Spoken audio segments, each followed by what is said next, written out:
नमस्कार दोस्तों, स्वागत है आपका द संकेत लाइव में। और मैं हूं आपकी होस्ट तमन्ना। और आज हम बात करने जा रहे हैं एक ऐसे वाक्य की जो महाराष्ट्र की सियासत में तहलका मचा रहा है। डिप्टी सीएम एकनाथ शिंदे का प्लेन उड़ाने से पायलट ने मना कर दिया। जी हाँ, आपने सही सुना। क्या ये बेइज्जती है या सिस्टम की सख्ती? और क्या शिवसेना, यूबीटी और मनसे के बीच गठबंधन की चर्चा इस घटना को और गर्म कर रही है? बात शुरू होती है जलगांव से, जहां डिप्टी सीएम एकनाथ शिंदे मुक्तई की पालकी यात्रा में शामिल होने गए थे। प्लान था कि वो दोपहर 3:45 पर जलगांव एयरपोर्ट पहुंचेंगे, लेकिन तकनीकी कारणों से 2.5 घंटे की देरी हो गई। शाम 6:15 पर वो एयरपोर्ट पहुंचे और सड़क मार्ग से मुक्तई नगर गए।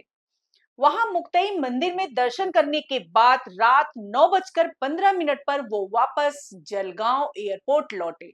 लेकिन यहाँ ट्विस्ट तब आता है जब उनके निजी विमान के पायलट ने उड़ान भरने से साफ इनकार कर दिया।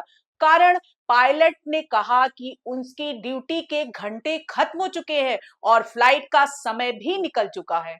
अब ये सुनकर शिंदे के साथ मौजूद दो मंत्री गिरीश महाजन और गुलाब राव पाटिल ने जिला प्रशासन के साथ मिलकर पायलट को मनाने की कोशिश की।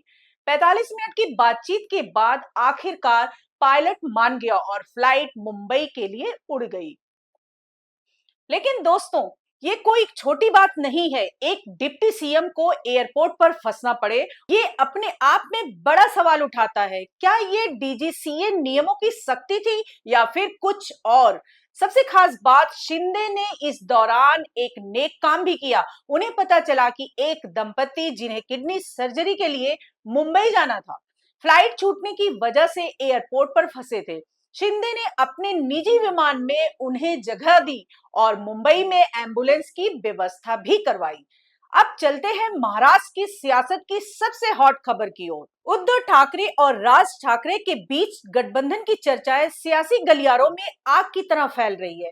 उद्धव ने हाल ही में कहा, महाराष्ट्र के लोग जो चाहेंगे वही होगा। इस बयान ने सबके कान खड़े कर दिए।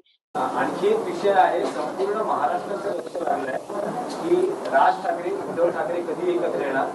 साथ दिली, प्रतिसादही सकारात्मक आहे, पण मनसेकडून सांगितलं जात आहे की युतीचा प्रस्ताव पाठवा. ठीक आहे, आपण बरोबर आहे. जे महाराष्ट्राच्या जनतेच्या मनात आहे ते होईल.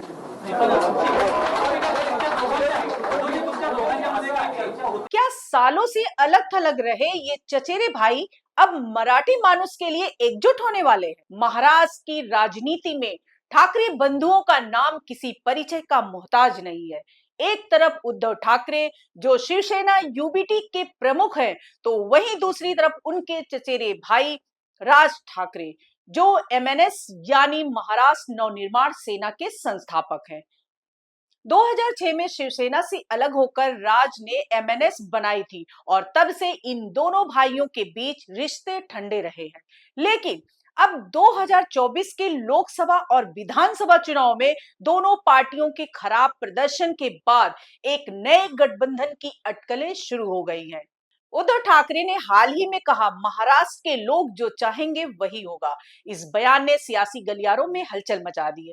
क्या ये गठबंधन की ओर इशारा है? चलिए पहले ये समझते हैं कि आखिर ये चर्चा शुरू कैसे हुई। 2024 का साल दोनों पार्टियों के लिए अच्छा नहीं रहा। लोकसभा चुनाव में शिवसेना यूबीटी को सिर्फ 9 सीटें मिली और वहीं विधानसभा चुनाव में ये आंकड़ा 20 तक पहुंचा। वहीं राज ठाकरे की एमएनएस का तो खाता भी नहीं खुला। अब सितंबर तक होने वाले नगर निकाय चुनाव को देखते हुए दोनों पार्टियां एक नई रणनीति पर काम कर रही हैं। उद्धव के करीबी सहयोगी और शिवसेना यूबीटी के सांसद संजय राउत ने भी इस गठबंधन की संभावना को हवा दी। उन्होंने कहा कि दोनों भाइयों के बीच फोन पर बात हो सकती है। वहीं दूसरी तरफ एमएनएस के मुंबई प्रमुख संदीप देशपांडे ने भी कहा, उद्धव को बस एक फोन कॉल करना है या फिर एक औपचारिक प्रस्ताव भेजना है। और तो और, ठाणे एमएनएस के अध्यक्ष अविनाश यादव ने तो ये तक कह दिया कि उद्धव एक कदम उठाएंगे तो राज 100 कदम बढ़ाएंगे। दोस्तों, ये बयान बताते हैं कि दोनों तरफ से रिश्तों में नरमी के संकेत मिल रहे हैं। लेकिन सवाल ये है कि क्या ये गठबंधन इतना आसान होगा? चलिए थोड़ा पीछे चलते हैं। 1989 में राज ठाकरे ने 21 साल की उम्र में शिवसेना की स्टूडेंट विंग को लीड किया था। 6 साल में उन्होंने लाखों युवाओं को शिवसेना से जोड़ा और पूरे महाराष्ट्र में एक मजबूत नेटवर्क खड़ा किया। लेकिन 2006 में मतभेदों के चलते राज ने शिवसेना छोड़ दी और एमएनएस बनाई। तब से दोनों भाइयों के बीच सियासी जंग चलती रही। लेकिन अब मराठी मानुस के लिए एकजुट होने की बात हो रही है।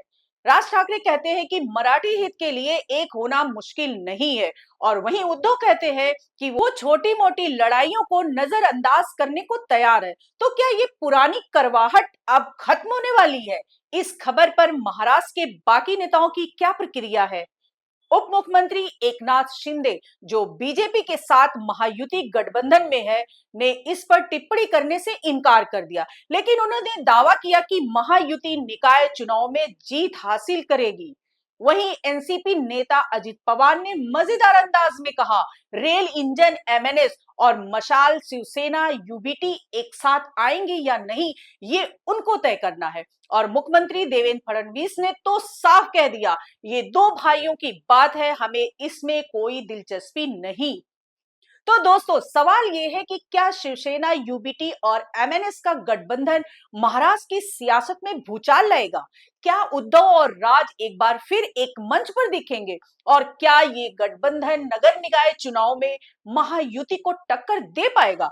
आपकी क्या राय है? कमेंट्स बॉक्स में जरूर बताइए। नमस्कार।